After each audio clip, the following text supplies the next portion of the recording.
Hey guys, Baird here with Spec of Tech. Welcome to the channel. Subwoofer we're talking about today is the Arendal Sound 1723 2S, which is a sealed subwoofer with two 13.8-inch drivers and a 1200 watt RMS amplifier. So we're going to start off by talking about the sound quality, but I will also discuss the build quality. I'll show you guys some demos, and we'll also be discussing the room measurements that I took of this subwoofer in my room. I did some compression testing, so we're going to see how it performed. But before we get into all that, if you're interested in the specs or if you're interested in seeing what the app can all do, then I did make a previous video about the 2S and the 2V where I discuss all the settings within the app and I discuss their specs, and I'll link that in the top right hand corner of this video if you want to check that out after this one. So in this video today, we're not really going to be discussing the specs or the app because I already covered that. Starting with the sound quality, I guess to put it simply is that it does have quality bass. Now for those of you that are wondering what that means, to me anyway, it means that it's somewhere underneath a JTR subwoofer as far as quality goes. The JTRs are a little bit more nuanced than what I'm experiencing with the 2S here because I did have the JTR RS2s, but it is better than, I would say, something like an SVS as far as sound quality goes. Not that the SVS sound quality is particularly bad, but I would say that the Arendal subwoofer does do a little bit better here. And by better, I just mean that it has a little bit more nuance, it has a little bit better impact, it's a little bit harder hitting than something like an SVS or a more budget subwoofer, but not quite as good as, like I said, the JTR subwoofers. When I was listening to home theater with the 2S, I just noticed that this sealed subwoofer has a great deal of impact for a sealed subwoofer, at least for a small package sealed subwoofer like this one, because it isn't very big. Even though it does have two 13.8-inch drivers in it, it does have a compact footprint. So with that in mind, it does have a great deal of impact, especially when I was listening to the opening scene of Blade Runner 2049. I don't know if you guys ever used that as a demo, but it is a fantastic demo for your subwoofers. It just has a lot of impactful bass in the opening scene there, and this subwoofer handled it very well. I could feel it in my body. My room was definitely feeling it. There was a lot of interaction with my room. When I do demos, I make sure that I do the demos at a loud volume just to kind of see how it can perform, and my room does shake quite a bit with this subwoofer. It did pass the fireplace shake test. For those of you that like to test your subwoofers with the Edge of Tomorrow opening scene, I like to do that also, so I did run that scene on this subwoofer, and again, for a sealed subwoofer in a small package, it had a lot of impact, it had a lot of shake for my room. I could feel it in my body, I could feel it in my clothes. For a small compact subwoofer, this thing has a lot of kick. So if you are watching home theater content with this subwoofer, I think that you're going to be very pleased, especially again, considering how small it is and considering it's a sealed subwoofer. You are going to get a lot of home theater impact with this subwoofer, but not as much as what you would get with a ported subwoofer. So keep that in mind. I'm speaking about the subwoofer for what it is. I'm not comparing it right now to other bigger ported subwoofers or even its bigger brother, the 2V, which is the ported version of this subwoofer. If you do want to see that comparison between the 2V and the 2S, make sure that you subscribe and stick around on the channel. I will be doing a performance comparison, so I did take measurements of both of them in my room, and in a few weeks I will be releasing a video of those two compared in my room. But sticking with the 2S here, it does have good quality bass for a home theater, especially if your space is limited and you need something small like this to fit into a corner or fit in between your speakers and your media rack. If you do need something small and you still want some of that home theater impact, this is still a fantastic subwoofer to keep in mind. In just a second here, we are going to do some demos so that you guys can see it in action and you can hear it in action. But first of all, let's talk about how it did with music. Music isn't really as demanding as home theater content when asking a subwoofer to go into those lower octaves. Now, of course, this would depend on the music that you're listening to, but generally speaking, music isn't as demanding in the lower octaves. And this subwoofer performs very well in the higher octaves. One of the songs that I do like to test out my subwoofers with is Billie Eilish's NDA, and that's simply because it has a very hard-hitting chest thump style bass. When I played that song with this subwoofer, I was quite impressed with how hard this thing could hit. You could feel it in your chest, you could feel it in your clothes, I could feel it in my chair, and of course with demos I am playing them a lot louder than I normally would, but this thing is capable of hitting you right in the chest and hitting you hard. So if you're looking for a subwoofer that can hit nice and hard, this is a subwoofer that can do that, but it can also provide you that rumble as well. And a song that I like to test out subwoofers with to give me that rumble, and it also has a little bit of that chest thump bass as well, is Kill Shot by Eminem. When I listened to that song with the subwoofer, I was just really impressed again. I'm looking at this fairly small package in the front right-hand corner of my room, and I'm just hearing all of this impact and all of this interaction with my room because it's just shaking everything, and it's giving me that hard-hitting chest bass as well. I also found a great bass test song on Tidal. And again, when playing that song through the 2S, my room was energized, there was shaking going on. There was also some sweeps within that song where it would kind of go, to a higher frequency and then a lower frequency. And the subwoofer just handled it so well, so quick. And then when it went back to that low end rumble and that thump, it was right there, ready to go. To sum up my impressions of the sound quality of this subwoofer, it's just a fantastic subwoofer. For the price, I don't think that you can lose. It has some nuance to it. It has some nice hard-hitting bass to it. It also has some low-end rumble. It's going to work great for home theater, but even a little bit better for music. Of course, if you are looking for a lot more output for home theater, I would recommend looking at a ported subwoofer. But if you are looking for something that's quite compact and you still want some home theater impact, this is a fantastic option. So we've already talked about the sound demos, but let's give you guys a chance to hear these sound demos. But keep in mind that my room, my recording equipment, as well as the device that you're listening on is going to greatly affect the sound. It's not an accurate depiction of what I was hearing in my room, not to mention YouTube does compress the sound. So this isn't the best way to show you guys what something sounds like, but it's pretty much the only way when you have a YouTube channel. So I hope you guys enjoy these sound demos. So with the music demos, keep in mind that I did disable all of my speakers, so you're only going to hear the subwoofer here. First of all, that does isolate the subwoofer, so it is clear for you guys and you're going to hear the bass a little bit more clear versus when you have all the music and everything else going on as well. It also helps me bypass the whole copyright thing, because if you do play the whole song, then of course I'm going to get flagged for copyright. And one last thing I'd like to add is that there's no room calibration here. I wanted you to hear the subwoofer just as it is, and that also remains true when I show you the measurements. I did not do room calibration because everybody's room calibration is going to be different and it's going to perform different. So what you are going to hear and what you're going to see later on when I show you the room measurements is without any room calibration. So let's get into these demos.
hope you guys enjoyed those demos, and as you can see, they have quite a bit of excursion when it is needed, especially when watching that Edge of Tomorrow opening scene. And if you guys do want to use the Edge of Tomorrow opening scene to test your subwoofers, I recommend that you use the Blu-ray or the 1080p version of this movie, not the 4K version, because in the 4K version, they really did neuter that low end. So before we have a look at my in-room compression testing measurements that I took of this subwoofer, let's talk about the build quality. The build quality is something that Arendal really took or put a lot of time and effort into with this subwoofer, and it is really apparent. When it comes to the aesthetic of this subwoofer, it's pretty simple. It's not very flashy, it's not overbearing. There's nothing that's like ooh ah eye-catching when it comes to the subwoofer, but that's actually a good thing in this case, I believe. So if you do have this in the front of your room and you're looking at the front of the subwoofer, there's pretty much nothing on the front. The only thing you are going to see on the front of the subwoofer is the little Arendal logo in the bottom center. Other than that, the front of the subwoofer is very clean, it's very minimal. There's just nothing eye-catching about it, but I think that's a good thing, especially when it comes to wife acceptance factor. So when you're looking at the subwoofer in your room, it's just not very noticeable, and I don't say that in a bad way, it's actually a good thing. It's not dominating in any way, it's a small package, and then it's so clean on the front. There's nothing even really telling you that it's a subwoofer. Unless you knew it, you're not going to know that this is a subwoofer. But if you're like me and you like seeing the drivers of your subwoofers, you can just turn this thing sideways, and you can either leave the grill on, which is a nice circular grill that only covers the driver, it doesn't cover anything else, or you can take the grill off and just see that driver if that's what you want. Keep in mind that if you do turn it so that you're seeing a driver, you're also going to have a driver facing that back wall. Another aspect that I'd like to point out is that Arendal uses HDF or high density fiberboard, which most subwoofer manufacturers are using MDF or medium density fiberboard. So this thing is a solid brick. So the subwoofer is just very robust, it's very solid. When they're using HDF like this, it does give it a little bit more heft as well. I've lifted subwoofers that are similar size or even a little bit bigger, and they feel lighter than this because they're using MDF. So it's just something that I want to give kudos to Arendal, that they're going a little bit over and above. They're not just using MDF and trying to be cheap. They are at least using something a little bit denser, which is HDF, and it does give this subwoofer a little bit more heft, and it should help with resonances as well. Another aspect they did very well on with this subwoofer is the plate amplifier. It just has a very nice premium look to it. It's brushed aluminum. It has a nice little color screen on it if you do want to change any of the settings on the screen itself, although they do have that handy app that you can do it from your phone, which is a lot more convenient in my opinion. But the amplifier is, again, something that Arendal did very well on. It just looks very premium. It looks high end. There's 1200 watts RMS, so there's plenty of power there as well, and it has the looks to go along with that power. So when I'm thinking about these reviews and I'm looking at the subwoofer and with build quality and aesthetic in mind, I do try to look for something that I can fault, something that maybe didn't meet the expectations, or it just isn't as good as the rest of the subwoofer, but there's nothing really I can point out here. They did an excellent job. The finish on it is just a nice simple matte black as well, which is very well done. The amplifier looks great. Everything just seems to be very well built, and there's nothing I can really fault Arendal here on the build quality. So now that we've covered the build quality and we've covered everything else, it's time to have a look at the performance or the measurements of this subwoofer. So again, I did take these measurements with this subwoofer in the front right hand corner of my room. There's no room calibration going on here. I just use Rue or Room EQ Wizard to measure the subwoofer, and what I did is compression testing. For those of you that don't know, compression testing is when you increase the volume a set number amount. In my case, I always do 3 dB, and what you're looking for is the two frequency responses, so the previous response and then the new frequency response with the 3 dB increase, to be linear. So they want, or not necessarily linear, but you want them to follow with a 3 dB increase. So as soon as you start to see those lines start to get closer together, that's what's called compression. And compression is just the DSP limiting that frequency range simply because it's reached its peak, it's at its max, and it doesn't want to damage itself, so it compresses, or it reduces the SPL in that frequency range, or even it could be even across the whole frequency range, just to help save itself from damage. All right, so let's just hop over to my computer and have a look at the compression testing. All right, guys, so here we are on my computer, and I already have the Rue measurements pulled up for the Arendal 1723-2S. So first of all, what I'm going to show you is the differences between the 3 EQ modes, because you do have 3 different EQ modes that you can choose either by using the LCD screen on the subwoofer or on the app itself. So these are all done at this exact same volume. So this is just going to show you the difference in the output frequency response for the 3 modes. Okay, so the differences here between the EQ modes, essentially you're getting the same output on the upper frequencies, but around 60 hertz here, even 55 hertz, it starts to differentiate itself. And as you can see with EQ1, which is the red line, you are getting more low-end output. With the EQ2, which is kind of in between, you are getting decent low-end output, but still the same output in the higher frequencies. And then with EQ3, you're getting less low-end output. Now, I imagine, or I'm guessing that you're going to get a lot more headroom out of EQ2 and EQ3 simply because it's not pushing so much on the low end. So it's probably going to compress a little bit later, so you will get more output that way. But the reason I chose to do compression testing with EQ1 is because it's kind of the most linear response when comparing the low end to the high end. When you go to the green, you're kind of getting a huge peaks here with the high end over the low end, and then even more so with the EQ3. You're getting a lot more high end here over the low end. But with EQ1, it's kind of the most linear, at least in my opinion. It's closest to the most linear anyway. So that's why I chose EQ1 to be my EQ for the compression testing. So just keep in mind, though, if you did choose EQ1 or 2, you're probably going to get more output simply because they're limiting the low end to give you a little bit more headroom. But let's move on here and let's compare compression testing. So this is EQ1 at volume 27. Here's 24, 21, 18, and 15. So as you can see with 18, you are starting to compress a little bit here, starting probably about 17 hertz. You're getting a little bit of compression and then more obvious compression with this brown line at volume 15. So this is clear compression. And even though it is pretty clear that you're compressing down here at the lower frequencies, actually let's change this so we can see how low this goes. So let's go down to 5 hertz. Okay, so this kind of does squish the frequency response a little bit more. It makes the peaks and nulls look a little bit more prominent, but this also shows you what it's performing down to 5 hertz. So clearly this brown line, we're not going to use that. The blue line is compressing here, and you're getting some kind of funny response, but it's only compressing probably from about 10 hertz to probably right around here, so to 18 hertz. So I mean, yeah, it is compression, but I think we'll still use that as our max output line, simply because it's only compressing in a small frequency range and it's in the low end. But if you guys want to use this green line, if you're a purist that doesn't want to see any compression, then obviously it's this green line here. But we'll use this blue line just because it does give you a little bit more output there. So here you have it. This is the max output before you start getting into heavy compression of this subwoofer in the front right-hand corner of my room. But pretty linear response down to about 7 hertz, I guess. I mean, you are starting to roll off, starting at 10 hertz. But you're still getting usable output down to about 7 hertz or so.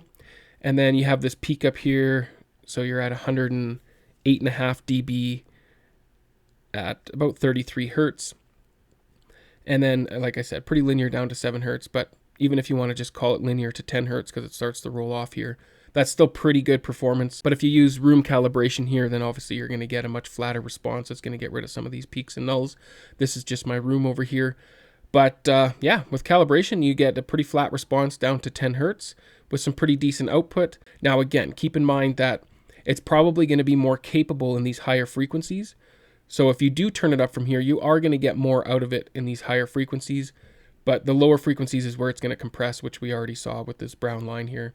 There's not much more output in this low end, even if you turn it up. But there is more output in the high end, as this evidently shows. All in all, an impressive subwoofer for the price, especially considering its size. All right, I think that's enough about the measurements here. Let's get back to the review video. So as you guys just saw, for a sealed subwoofer that's pretty compact, this thing has some pretty impressive performance. I think Arendal did a fantastic job all around with the build and the performance of the subwoofer. I think their time and effort was well spent here. The subwoofer performs quite well with home theater, especially again, considering its size, considering it's sealed. It still has some of that home theater impact that some people would be looking for, and it performs even better for music. I believe it has high wife acceptance factor with that clean minimalistic design, and I believe you're getting a lot of value for the price here. You're getting great performance, you're getting great sound quality, and you're getting great build quality for that price tag. If you guys are interested in having a look at the subwoofer or purchasing the subwoofer, I have dropped links down in the description below, and please do consider using those links. It doesn't cost you anything, but it does help out the channel. If you guys are interested in seeing more videos about these subwoofers, make sure that you subscribe, because I will be comparing the 2S to the 2V, at least the compression testing, and showing you guys the performance differences, because other than that, they are basically the same subwoofer. It's just one is vented, one is sealed. So the sound quality is going to be very similar. Everything else is going to be very similar except for the performance. I may even compare them to something more budget like the TONEWINNER D6000. Let me know down in the comments below if that's something that you'd be interested in seeing. But just remember to enjoy your systems. I'll see you on the next one. Cheers.